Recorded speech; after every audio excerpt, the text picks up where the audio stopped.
السلام علیکم ورحمۃ اللہ وبرکاتہ۔ تو کیسے ہیں ناظرین؟ انشاءاللہ خیریت سے ہوں گے، اور ہماری قرآن کی کلاسز میں آپ سب کا تہہ دل سے استقبال ہے۔ اور آج ہم آپ کی خدمت میں لے کر آئے ہیں اپنی قرآن کی کلاسز کا پارٹ نمبر 44، پارٹ نمبر 44۔ تو آئیے آج کا سبق شروع کرتے ہیں۔ اعوذ باللہ من الشیطان الرجیم، بسم اللہ الرحمن الرحیم۔ تو ہمارا سبق چل رہا ہے تختی نمبر 14، رائے ساکنہ و مشددہ، یعنی جزم والی را اور تشدید والی را۔ تشدید والی را مطلب جس کے اوپر تشدید ہوتی ہے۔ تو ہم نے اس سے پہلے کی ویڈیو میں پڑھا تھا کہ را موٹی کب کرنا ہے اور پتلی کب کرنا ہے، یعنی را ساکنہ ہو اس سے پہلے زبر یا پیش ہو موٹی کریں گے، را ساکنہ ہو اس سے پہلے زیر ہو تو باریک کریں گے، اور را کے اوپر زبر یا پیش ہو تو را موٹا کریں گے، اور را کے نیچے زیر ہو تو ہم را کو باریک کریں گے، یعنی پتلا کر کے ری کی آواز نکالیں گے، روئی نہیں کریں گے، ری اس طریقے سے۔ تو آج ہم لوگ یعنی را کو باریک کر کے پڑھیں گے، پتلا کر کے پڑھیں گے۔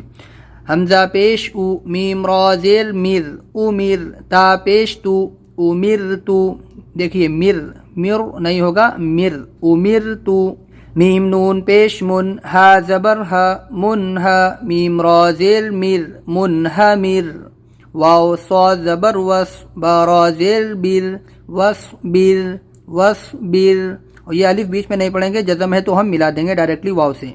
میم نون زیر مین، شین را زبر شر، مین شر، را زیر ری، مین شری، یہاں پر نون ساکن اس کے بعد میں شین اخفا لیٹر ہے، اس لیے یہاں پر ہم اخفا کریں گے، مین شری، بارا زبر بر، را زیر ری، بر ری، بری، پتلا ہوگا، بارا زیر بر، را زیر ری، بری، دال را پیش در، را یا زیر ری، دری، یا دو پیش یون، دریون، یہاں پر یا کے اوپر بھی تشدید ہے، را کے اوپر بھی ہے، دو تشدید آئی ہیں تو ہم دریون یہاں پہ ایسے کر کے پڑھیں گے، کیونکہ دو را پڑھیں گے اور دو یا، تو دریون، تھوڑا سختی لائیں گے یا کے اوپر، ظاہر کریں گے ڈبل، دریون۔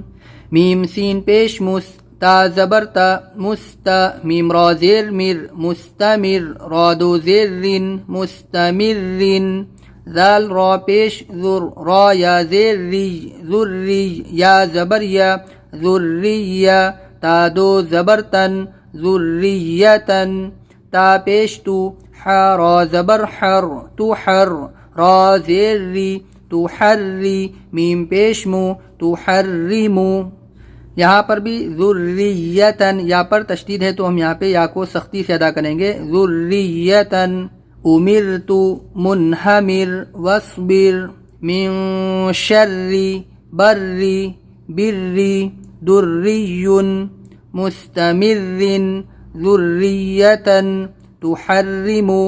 ہجے بغیر ہجے دونوں ہمارے ہو چکے ہیں، آپ اس کی بہت اچھے سے پریکٹس کریں، سمجھ لیں، پتلا مطلب اس کو باریک کرنا ہے، امر نہیں بولنا ہے، امرتو، امرتو، من شری، من شری، ری نہیں بولنا ہے، شری، بالکل آواز باریک کرنا ہے، زیر کی آواز نیچے لے جانا ہے، اور را کو پتلا کرنا ہے۔ بہت آسان ہے، اتنا کوئی مشکل کام نہیں، آپ اس کو آسانی سے پڑھ سکتے ہیں۔ تو ایک بار ہم پورا پیج بغیر ہجے پڑھ دیتے ہیں، اور آپ بھی اس کی خوب اچھے سے پریکٹس کریں، موٹا پتلا دونوں اچھے سے سمجھ کے پڑھیں۔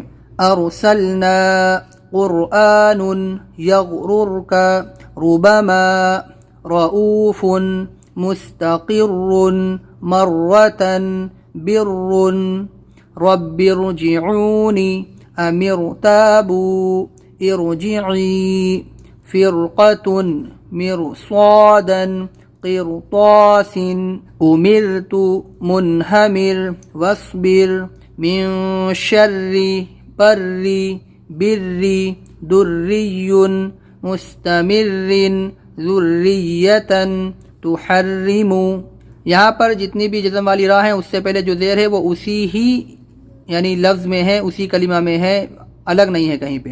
یہاں پر موٹا کیوں پڑھیں گے؟ کیونکہ رائے ساکنہ سے پہلے جو زیر ہے وہ دوسرے کلمہ میں ہے، اسی کلمہ میں نہیں ہے، بیچ میں الف ہے، تو اس وجہ سے ہم اس کو موٹا کر کے پڑھیں گے، پتلا نہیں کریں گے۔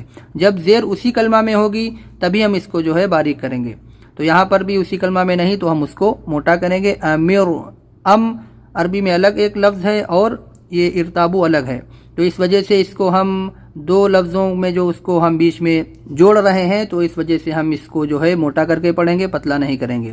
یہاں پر رائے ساکنہ کے بعد میں جو قاف ہے، صاد ہے، طا ہے، تو یہ 7 حرف ایسے ہیں کہ جب بھی رائے ساکنہ کے بعد میں آئیں گے تو رائے ساکنہ کو موٹا ہی پڑھیں گے، بھلے ہی اس سے پہلے زیر کیوں نہ ہو، تو اس وجہ سے اس کو ہم موٹا کر رہے ہیں۔ تو یہ 2 چیزیں ہیں، اس میں آپ اتنا پریشان نہ ہوں، دھیرے دھیرے آپ کو سمجھ میں آ جائیں گی۔ باقی آپ اس پہ دھیان دیں کہ پتلا پڑھنا ہے اور یہ موٹا پڑھنا ہے۔ تو بہت ہی آسان سبق ہے، انشاءاللہ آپ کو سمجھ میں آ گیا ہوگا، اور پھر بھی نہیں آتا ہے تو آپ کوشش کرتے رہیے، انشاءاللہ سمجھ میں آ جائے گا۔ لیکن آپ کو جو ہے سٹاپ نہیں کرنا ہے، روکنا نہیں ہے، آپ کو سیکھنا ہے، بھلے ہی تھوڑا سیکھیں، ہر روز سیکھیں، اور نہ سمجھ میں آئے تو آپ کوشش کرتے رہیں، کسی سے مدد لیں، آپ ہم سے بھی جو ہے رابطہ کر سکتے ہیں، کمنٹ میں پوچھ سکتے ہیں، انشاءاللہ آپ کی رہنمائی کی جائے گی۔ تو ہمارا یہ را کا جو سبق تھا مکمل ہو چکا ہے، بہت یعنی اچھا لیسن ہے، ضروری بھی ہے، کیونکہ را کو جب ہم جہاں پہ باریک کرنا وہاں پہ باریک کریں گے، جہاں پہ موٹا کرنا وہاں پہ موٹا کریں گے، تو پھر آپ کو تلاوت کرنے میں بہت مزہ آئے گا اور سننے والے کو بھی اچھا لگے گا۔ اور اگر آپ را کا صحیح تلفظ نہیں کرتے ہیں تو پھر سننے والے کو بھی اچھا نہیں لگے گا اور آپ کو پڑھنے میں بھی مزہ نہیں آئے گا۔ تو جب را کا آپ اچھے سے تلفظ کریں گے تو بہت ہی اچھی تلاوت میں بھی آپ کو مزہ آئے گا۔ تو چلیے آج کی ویڈیو یہیں تک ہے، انشاءاللہ ملیں گے اگلی ویڈیو میں ایک نئے سبق کے ساتھ میں، تب تک اپنا بہت زیادہ خیال رکھیے اور ہمیں اپنی خاص دعاؤں میں ضرور یاد رکھیے۔ السلام علیکم ورحمۃ اللہ وبرکاتہ۔